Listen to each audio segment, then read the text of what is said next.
당시 워낙 떠들썩했고 안타까운 사건이었기 때문에 이런 이야기를 합니다. 실시간 검색어에 내 이름이 올라가는 것 자체가 트라우마다. 아무것도 할 수 있는 상황이 아니었다라면서요. 한 방송을 통해서 자신의 이 트라우마를 공개하기도 했습니다. 네, 박혜미 씨가 겪은 전 남편 트라우마 어떤 사건이었는지 다시 한번 짚어볼까요?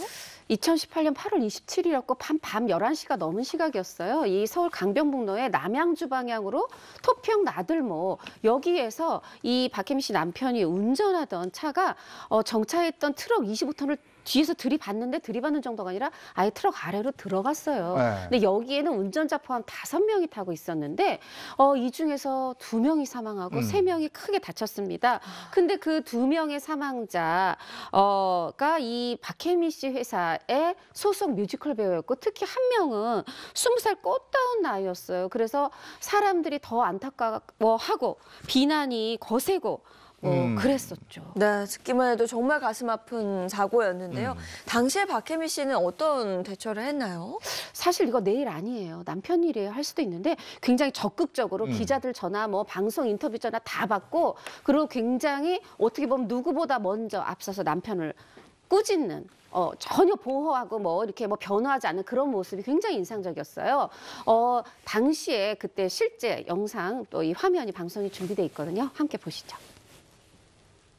저도 이제 새벽에 듣고는 밤새 겁이 나서 어떻게 해야 될지 몰라. 저도 완전히 공황 상태였잖아요.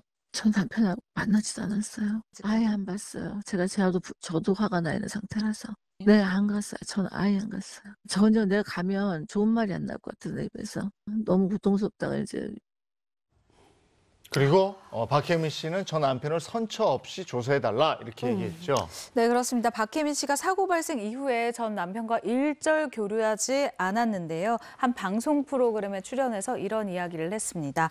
이건 상식이다. 상식 속에서 생각하고 행동했을 뿐이다. 나는 당연하다고 생각한다. 만약 욕심을 부렸다면 아마 위에서 저를 용서하지 않았을 것이다. 라면서요. 평소 박혜미 씨답게 아주 이성적으로 행동하는 모습이었습니다. 네, 그리고 전 남편의 잘못된 선택으로 생을 달리한 이 단원들에게 진심 어린 그 사과의 인사를 건네기도 했습니다. 네, 그렇습니다. 사실 굉장히 당연한 일이지만 어떻게 보면 굉장한 용기가 필요한 일이죠. 유족을 만난다는 일은요. 사고 충격이 컸음에도 불구하고 자신의 이 고통과 충격보다는 얼른 유족에게 뛰어가서 사과의 마음을 진심으로 전하는 모습을 보였습니다. 책임감 있는 행보에 이 유족들 역시도 박혜미 씨의 진심을 우리가 받아들인다. 라고 이야기할 정도였습니다. 전 아내 박혜미 씨의 이런 단호한 태도에 나는 좀 서운하다 이런 얘기를 했어요. 그렇죠. 또 그분 입장에서 생각을 해보면 좀 만취 상태로 지금 본인이 어떤 큰 사고를 저질렀는지 이거보다 깨고 나서 좀 서운한 마음이 컸나 봐요. 아니 내가 지금 아내랑 25년을 살았다. 기쁠 때만 가족이라면 나는 이제 더 이상 가족이 없는 것 같다. 이렇게 서운함을 내비치자 박혜미 씨는 정말 너무 아이 같은 반응이다. 황당하다. 또 이런 반응을 해놨었죠. 박혜미 씨한테 이렇게 트라우마를 남긴 이 사건이 어떻게 보면 예견된 사건이었다 이런 얘기도 있다면서요. 맞습니다. 또 혹자들은 아니 지금 남편인데 그래도 너무 선 긋는 거 아니야 했는데 이게 예견됐었기 때문에 처음이 아닌 상황이라서 그랬던 것 같아요. 들어보시면 일단 두 사람 1995년도에 결혼을 하는데 박혜미 씨보다 이제 남편이 9살 연하였고 박혜미 씨가 재혼이었죠. 근데 이 연애 때부터 이 술 문제 때문에 많이 싸웠다 이런 얘기를 박혜미 씨가 방송에서 한 적이 있어요. 뭐냐면 이 남편분이 이 연극 프로듀서인데 아니 새벽 5시에 귀가한다는 거예요. 나 새벽 2, 3시까지 술 먹고 그리고 이제 조금 이렇게 깨고 이제 집에 귀가한다는 거예요, 새벽에. 근데 이게 다 연극 PD의 연장선에서 이게 술 마시는 거다 이렇게 얘기를 했고 그래서 대신 그러면 이렇게 잠깐 쉬었다가 귀가하는 게 아니라 술 먹으면 꼭 대리운전을 불러라 이렇게 얘기를 했고 이렇게 많이 마셔서도 늦게까지 마셔도 안 되지만 마셨다면 대리운전 불러라. 심지어 대리운전을 불러서 그 확인 문자가 박혜미 씨한테 오게 설정을 해놨대요. 그걸 보고서야 박혜미 씨가 그래 안심이다. 어떻게 보면 이렇게 신경을 쓰던 와중에 터진 음주운전이라 박혜미 씨가 더 화가 났었던가 봅니다. 네, 실망감도 컸을 것 같고 화도 났을 것 같은데 그래서 박혜미 씨가 지금 트라우마까지 생긴 거잖아요. 전 남편이 그 마음을 좀 헤아리지 못하는 게 아닌가 그런 생각도 듭니다. 그래서 박혜미 씨 전 남편은 이때 어떤 처벌을 받았나요? 같죠?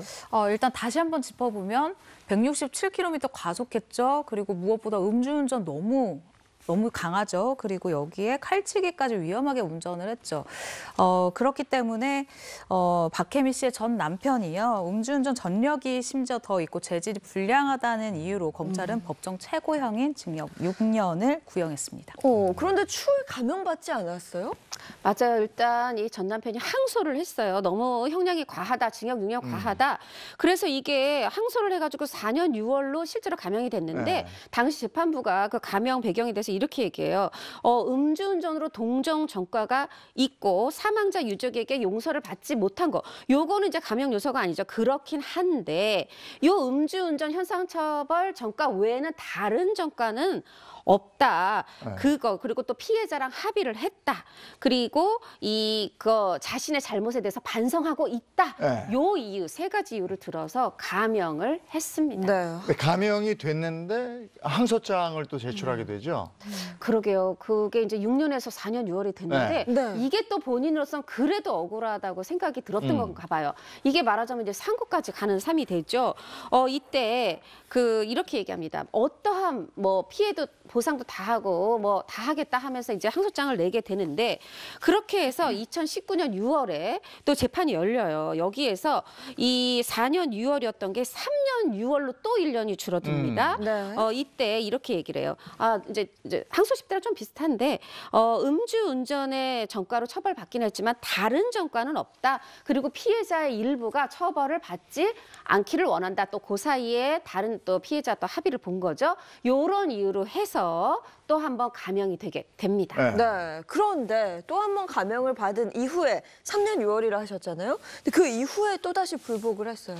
네, 그렇습니다. 그것도 많다고 느꼈었나 봐요. 그래서 대법원은 박혜미 씨 전 남편의 상고를 기각하고 원심을 확정을 했는데요. 이로써 박혜미 씨의 전 남편은 이 원심에서 선고받은 징역 3년 6월에 실형이 확정이 됐습니다. 네. 네. 교통사고 유가족과 또 박혜미 씨에게 씻을 수 없는 상처를 남긴 박혜미 씨 전 남편인데요. 그런데 박혜미 씨가 이 트라우마를 또 극복을 해냈다고요? 네, 그렇습니다. 박혜미 씨의 트라우마를 극복하게 해준 아주 든든한 버팀목이 있었는데 그게 박혜미 씨의 아들이었습니다. 아들과 함께 힘들었던 시기를 이겨낼 수 있었다라고 하면서요. 박혜미 씨의 아들 역시도 나에게 엄마는 꼭 필요한 존재고 엄마로서도 뮤지컬계 선배로서도 존경스럽다라면서 이 정말 끈끈한 가족애를 보여주기도 했습니다. 네.